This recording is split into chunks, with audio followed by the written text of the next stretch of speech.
Hello Ski Havers, here we are again. We're going to do another circuit today all about balance. I received some requests for you guys for upcoming circuits or workouts, so I'm really grateful for that. And we'll be looking out for them in the weeks to come. So for today, you don't need too much. A kitchen stool or a step in your house, and some light weights if you have them. So ideally a 1 or 2 pound, and then a heavier weight if you have a 5 or an 8. You don't need the weights, but they'll come in handy for just enhancing your exercise routine today. So we're going to go ahead and get started with our balance. It'll be a circuit, so there'll be about 3 moves, and we'll go from there. All right? I'm going to get my circuit timer ready. So we'll go 50 seconds on and 15 seconds to move into the next exercise. So getting ready for move number 1. Give you a quick demo. We'll be working on our hinging. So our hinging, our step back, and our forward fold. So that's going to be number 1. We'll be doing a calf raise to go along with that, and then we'll be adding a step up. So I'm going to get you started with just some nice, easy ankle exercises. So we'll take your hands to your hips. We're going to bring one foot out in front. So you're just starting to think about your alignment and your balance. And always let's take a nice breath. Inhale. And as you exhale, just kind of coming into your body for the day. Maybe one more time. Inhale. Rising and getting tall, and exhale. Like you're grounding your feet down into the earth. And one more time. Inhale.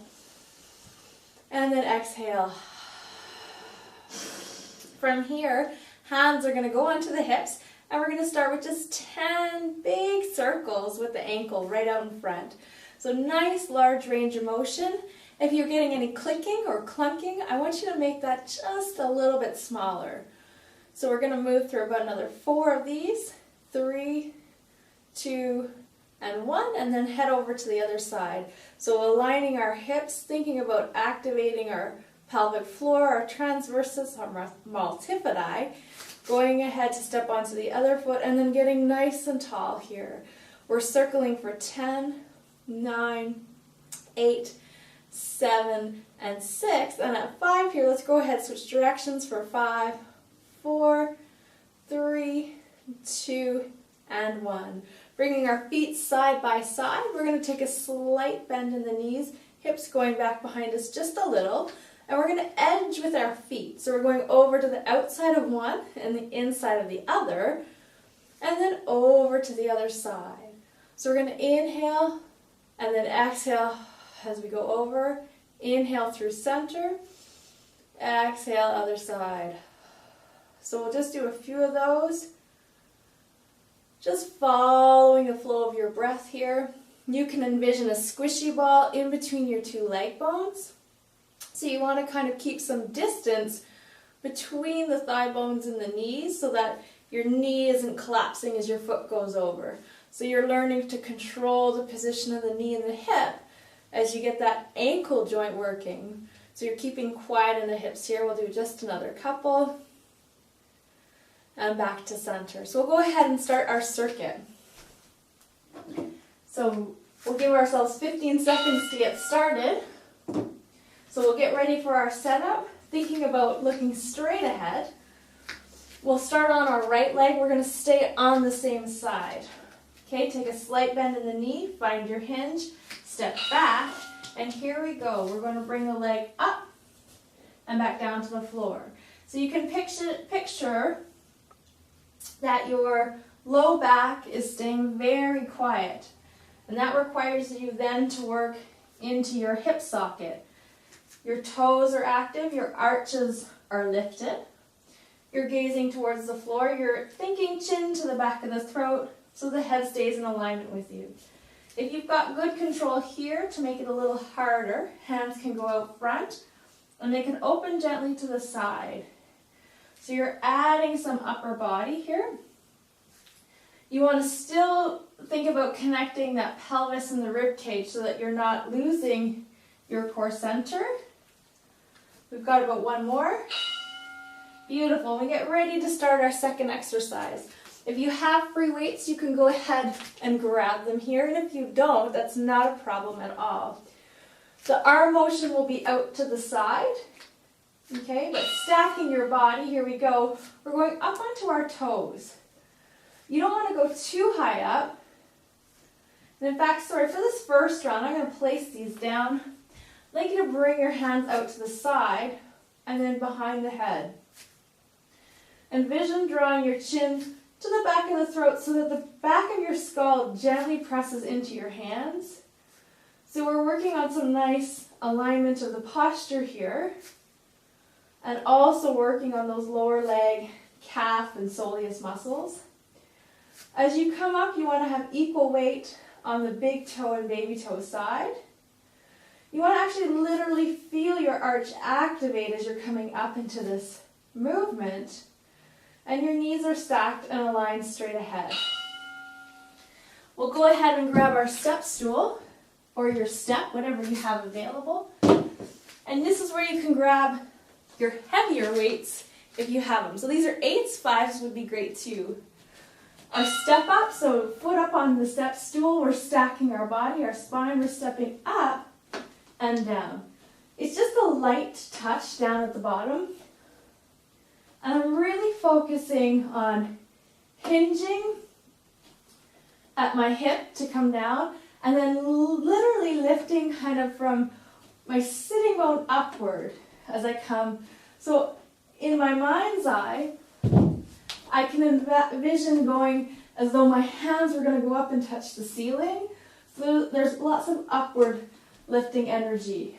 Okay, so with or without weights. I've got that arch in my foot. I've got my big toe and baby toe connected. And my knee is really tracking right over my second toe. We're going to go back to our first exercise. So we got time to set up that left side. Find your feet, your tip, your step back. Thinking about length through this part of the torso, we'll go ahead and we'll add our tip. So hands can be in this position to start, and as you get comfortable with the motion and you're certain that it's coming from here, your hip, you can then bring your hands out in front, or for more challenge, we'll go out to the side. So we'll use an exhale through the movement, inhale to recover. You may check back with your spine every couple of repetitions if you're uncertain, and then go back to adding the arms. With the arms, think of the movement of the hands going wide to the walls, to the sides of you, and really being supported by that lower V of your shoulders. We'll go back to the calf raise. So this time we'll go ahead and pick up our weights. Hands to our side. Finding length through your posture. Palms facing up. So we're going up onto the toes and the hands out to the side. If you have a rotator cuff injury, then I want you just to drop this and do it without the weights. Probably more ideal for you to focus on this without the extra motion, and maybe the weight would be too much to the supraspinatus. So just remember to keep it light if you have a shoulder or rotator cuff injury. And as my hands come up, I'm thinking of my shoulder blades gently dropping down my back. I'm not forcing them down, I'm not pulling them down. I'm just asking them not to rise up as my hands come up. We got one more. And we'll go back to our step up. So I'm going to grab the weights again. Here, we're going to go to that other leg, placing it up on the step, aligning the knee over that second toe, and then coming right up as though we're going to touch the sky with our step. And we're going to try to keep this into our hip, light touch down. If you need to, you can put both feet beside each other, because you want to feel as though your two hip bones, your ASIS pelvic bones, they are level throughout. So if you're getting side to side motion, you want to keep that a little more controlled and practice putting the foot right up. Exhaling to come up. Inhale to come down. Exhale up. And inhale down. Got another couple to go. And we're back to the start. So this time we're going to alternate. We'll do 3 on one side and then 3 over to your other side. Find your hinge, your tip, and here you go. We'll go 1, 2, and 3. And switch. Hinge, reach, hands, and tip. 1, 2. Really thinking about this motion coming from that hip. And switch. We'll go 3. You're also connecting the pelvis and the core. 2 and 1. And switch. Tip, step, hands. 3. Exhaling with each one. 2 and 1. We won't have enough time for another one, so we'll go back to your calf raise. You're going to pick up your light weights again, so remembering arms open to the side. At the top it'll look this position, slightly bent elbows. So getting ready to get nice and tall and aligned. Good, we'll go up. And I want you to imagine that there's a squishy ball in between your 2 thigh bones.